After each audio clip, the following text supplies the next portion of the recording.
दोस्तों के साथ जाना चाहते हैं लॉन्ग ट्रिप, या करना चाहते हैं लद्दाख के ट्रिप, या लाखों दिलों के धड़कनों की आवाज़ सुनना चाहते हो, या आप दमदार इंजन की बात करते हैं, तो एक ही माइंड में आता है रॉयल एनफील्ड के बुलेट की कंपनी। तो नमस्ते दोस्तों, आज हम इस वीडियो में आपको सुनाने वाले हैं एक ऐसी मशीन की कहानी जिसे देखकर सभी के चेहरों पर मुस्कान आ जाता है, जिसकी आवाज़ सुनकर लाखों धड़कनों तेज हो जाते हैं, जिस पर बैठकर सब कहते हैं वाह भाई अब तो रॉयल फील आ रही है। जी हाँ दोस्तों, हम बात कर रहे हैं रॉयल एनफील्ड बुलेट की कहानी। ये बाइक कैसे बनी, किसने बनाई, इंग्लैंड में इसका क्या हालात रहा, भारत में कैसे पहुंचा, कैसे एक समय यह कंपनी डूब ही गई, फिर यह कंपनी वापसी कैसे ली, और आज 2025 में इसका क्या हालात है। तो दोस्तों, ये सिर्फ एक बाइक की कहानी नहीं, यह कहानी एक जुनून, मेहनत और समय के साथ खुद को परिवर्तन करने का कंपनी की कहानी है। दोस्तों आइए इस वीडियो में हम आप सभी को पूरी तरह से बुलेट की कहानी को एकदम बारीकी से बताएंगे। बुलेट का इतिहास जानने के लिए दोस्तों आपको 130 साल पीछे जाना होगा। इंग्लैंड के एक छोटे से शहर रेडिच में सन 1891 में रॉयल साइकिल कंपनी नामक एक कंपनी की शुरुआत की गई। यह कंपनी पहले साइकिल और मोटर पार्ट्स बनाया करते थे। अगर हम बात करते हैं इनके मालिक का नाम, तो जॉर्ज टॉनसेट नामक इनके मालिक थे और इन्हें मशीनों में बेहद प्यार था। उस समय इंग्लैंड में इंडस्ट्रियल रिवॉल्यूशन का दौर था, नई नई मशीनें बनाई जा रही थी, लोग साइकिल से यात्रा करते थे, इंजनों की शुरुआत की जा रही थी। उसी समय जॉर्ज टॉनसेट में एक आइडिया आया कि क्यों ना एक ऐसा इंजन बनाया जाए जो साइकिल से स्पीड और घोड़ा से सस्ता हो। तो यहीं से शुरुआत होता है रॉयल एनफील्ड की कहानी। 1893 में रॉयल एनफील्ड की कंपनी का पहला स्लोगन रखा गया, made like a gun goes like a bullet. अगर इसका हम अर्थ समझें, इतनी मजबूती जैसे कि एक बंदूक और गोली की जैसी तेज हो। यहीं से रॉयल एनफील्ड की स्लोगन फेमस हुआ। 1901 में पहली बार मोटरसाइकिल बनाई गई एक छोटी सी इंजन से, लेकिन लाखों लोगों को बेहद पसंद आया।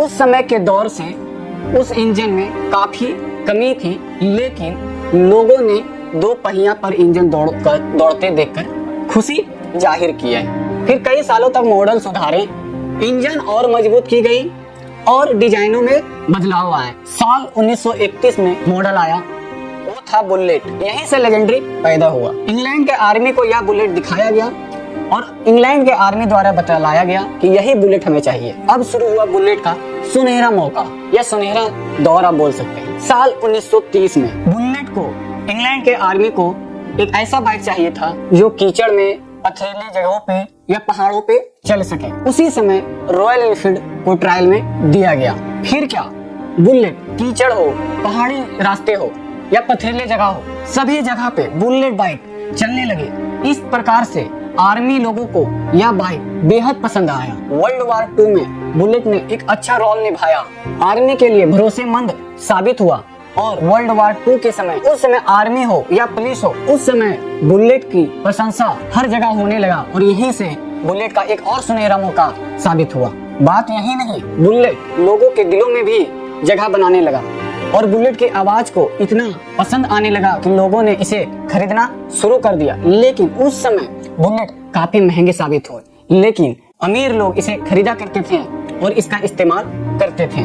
अब कहानी आती है भारत की ओर। साल 1947 में भारत नया नया आजाद हुआ था और भारत सरकार को एक भरोसेमंद बाइक चाहिए था जो इंग्लैंड में काफी चर्चा में था, रॉयल एनफील्ड। तो रॉयल एनफील्ड को भारत सरकार द्वारा 1950 में 800 बाइक मंगाई गई और पुलिस और आर्मी को बांटा गया। इसकी आवाज को सुनकर लोगों द्वारा काफी पसंद की गई और भारत में बुलेट को देखकर सभी लोग यही जज करने लगे, इतनी मजबूत और इतनी दमदार इंजन और साथ में इसकी दमदार आवाज को सुनकर भारत में काफी पसंद किया गया। और फिर क्या, यहीं से शुरुआत हुआ भारत में बुलेट की कहानी। अब भारत में रॉयल एनफील्ड की डिमांड इतनी बढ़ गई थी कि बार बार बुलेट को इंग्लैंड से इंडिया में मंगाना काफी महंगे होने लगा और यहीं से शुरुआत होता है। सन 1955 में मद्रास मोटर ने रॉयल एनफील्ड से हाथ मिलाया और इंडिया में ही इसकी फैक्ट्री डाला गया और यहाँ से शुरुआत होता है एनफील्ड इंडिया की कहानी। और यही नहीं, अब शहर हो या गांव हो या पुलिस या आर्मी की बात करें, सभी को आप उस समय यही देखा करते कि बुलेट पे सभी लोग घुमा करते थे और यह एक रॉयल फील भी देता था। तो लोगों के दिलों में बुलेट अपना जगह बनाना शुरू कर दिया था। साल 1960 से 75 तक बुलेट का अलग ही जलवा रहा। हर कोई बस बुलेट का डिमांड करता। उस समय यह बाइक मजबूत या क्वालिटी में बात करें तो नंबर 1 पे बुलेट नाम आ रहा था। डुग डुग की आवाज हो या मजबूती की बात हो, बस सभी के मन में एक ही था, बुलेट। लोग दूर से ही पहचान लेते थे उसकी आवाज से कि बुलेट आ रहा है। छोटे छोटे कस्बों में भी अगर बुलेट चल रही थी तो पता चलता था कि बुलेट आ रहा है। गाँव हो या शहरों हो, सभी जगह उसकी आवाज इतनी पसंद की गई और उसकी क्वालिटी को इतना बेहतरीन देखा गया कि बुलेट की डिमांड दिन पर दिन बढ़ता गया। फिर क्या, बुलेट एक बाइक नहीं जुनून बन चुका था। सभी को दिलों में यही रहता था कि बुलेट हमारा बाइक नहीं, हमारा स्टेटस बतलाता है। फिर आया एक ऐसा समय, बुलेट की डिमांड गिरने लगी। क्यों? क्योंकि बुलेट का माइलेज की बात की जाती थी, बुलेट महंगी आती थी। उस समय साल 1980 के बाद नए नए प्रकार के मोटर्स बाइक बनना शुरू हो चुका था, जैसे टीवीएस, हीरो होंडा, बजाज। अलग अलग कंपनियां ज्यादा माइलेज कम महंगी होती थी और इस प्रकार से बुलेट की 1980 के बाद डिमांड गिरती चल गई। अब क्या होना था, रॉयल एनफील्ड की बिक्री गिर गई और लोगों कहने लगे कि अब क्या, बुलेट का दिन गया। अब नई और सस्ती और ज्यादा माइलेज देने वाली गाड़ियां खरीदने लगे। लेकिन दोस्तों कहते हैं ना, कहानी यहीं खत्म नहीं है, पिक्चर अभी बाकी है। इसी प्रकार साल 1980 में कहानी यहीं खत्म नहीं होती है।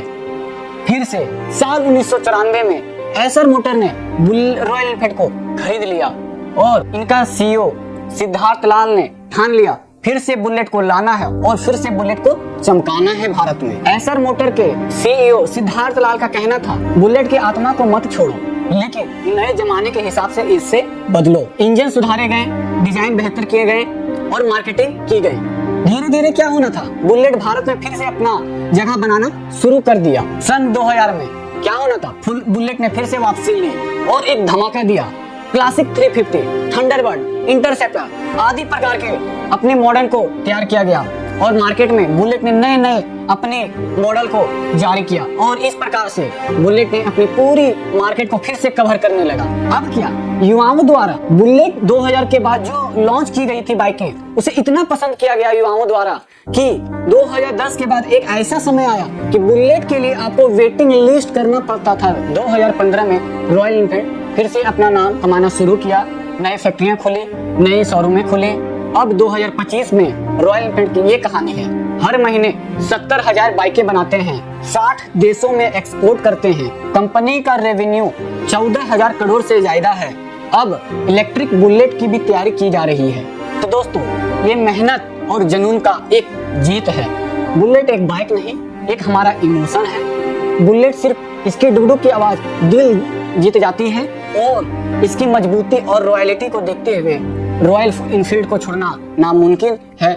और रॉयल एनफील्ड की कड़ी मेहनत और कड़ी जुनून को देखते हुए आज 2025 में लाखों लोगों को दिलों में रॉयल एनफील्ड की जगह बनाई हुई है। साथ में अगर हम बात करें रॉयल एनफील्ड की कंपनी की कहानी, तो आज के डेट में 2025 में जहां 14,000 करोड़ से रेवेन्यू से ज्यादा कंपनी की प्रत्येक साल की रेवेन्यू है और साथ में अगर हम बात करें रॉयल एनफील्ड की अभी की कहानी, तो दोस्तों ये थी रॉयल एनफील्ड की कहानी। किस प्रकार से इंग्लैंड से भारत आया और घाटे से मुनाफे तक सिद्धार्थ लाल ने इसे कैसे लाया और आज 2025 में 14,000 करोड़ की रेवेन्यू देने वाली बाइक कंपनी है। और इस प्रकार से रॉयल एनफील्ड की यह पूरी कहानी थी। तो दोस्तों, आपको इस वीडियो में अगर रॉयल एनफील्ड की किसी प्रकार की कमियां लगती है तो हमारे प्लेटफॉर्म पे आप कमेंट कर सकते हैं। और इसी प्रकार की कहानी जानने के लिए या किसी भी कंपनी की स्टोरी जानने के लिए हमारे प्लेटफॉर्म पे बने रहें। अगर वीडियो अच्छी लगती है तो एक लाइक, सब्सक्राइब और जितना हो सके हमारे प्लेटफॉर्म पे आप जुड़े। तो आज के लिए इतना ही दोस्तों। जय हिंद, जय भारत।